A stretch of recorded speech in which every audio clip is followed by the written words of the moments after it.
guys, kauntag kalumpang guys. Ay nagpahigod na kong kalumpang. Ako siyang lungag ang mga upos. Kung gilubihan yung kalamayan. Nami kay guys, kauntag. Angit. Labo kaayo. Dagko kayang kalumpang.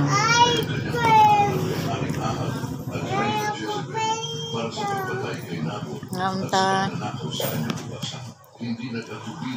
Kalumpang alinubihan.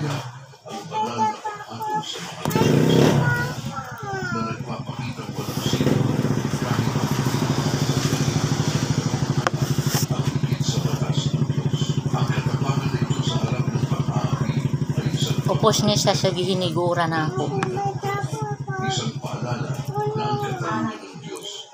Ang ilungag kay sayang.